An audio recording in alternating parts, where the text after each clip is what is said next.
Are you a hustler? If you're not sure, let me help you figure it out. If you're an entrepreneur, you might be a hustler. If you're a stay-at-home parent juggling the schedule of multiple kids, you might be a hustler. If you're working full-time while trying to further your education, you might be a hustler.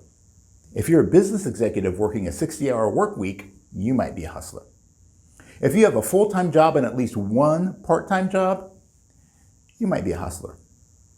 And if you're always looking for a new challenge in life, if you're always pushing yourself towards a better version of yourself, and if you're obsessed with living life at another level, then you, my friend, are definitely a hustler. Now, there's nothing wrong with being a hustler, other than the fact that most hustlers don't make enough time for themselves. But you need to remember that you can't expect yourself to be able to consistently run in high gear when you don't take time to refill your tank. And trust me, I know from personal experience what that looks like. I know what it's like to not want to lose momentum, to keep pushing myself for days, weeks, months on end, but then it inevitably happens. The system crashes. I'm talking full shutdown and meltdown. My immune system starts to weaken and I get sick. My stress levels ramp up and I can't sleep, or I start snapping at the people closest to me. My mind gets so full of stuff that I can't get anything done. And the only way to get back on track is to take a long time out to allow my system to reset. Now, does that sound familiar to you? But here's the thing that I discovered. If I take a little time every day for some self-care, I don't have to take weeks off to recover from the crash and burn that so often comes from living life full throttle.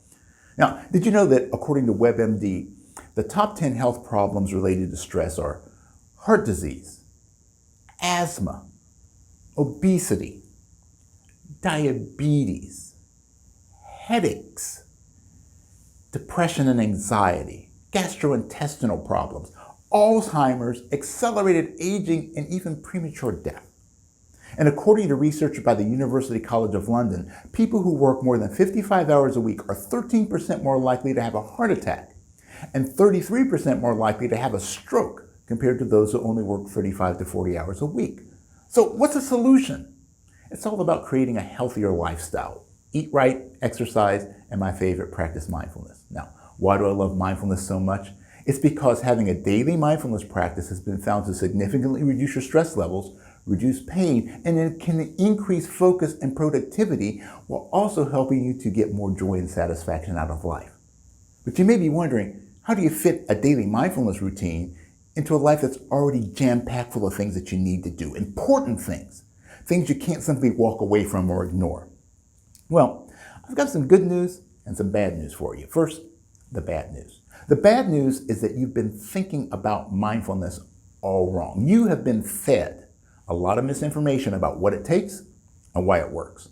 The good news is I can help you get back on the right track and get you the results that you need without having to spend hours meditating while twisted up like a pretzel. So if you want to stop feeling stressed out or like life is passing you by and start feeling more relaxed, productive, and happier, you need to download my free guide, The Top 3 Reasons Why Busy People Fail to Practice Mindfulness and What to Do About It.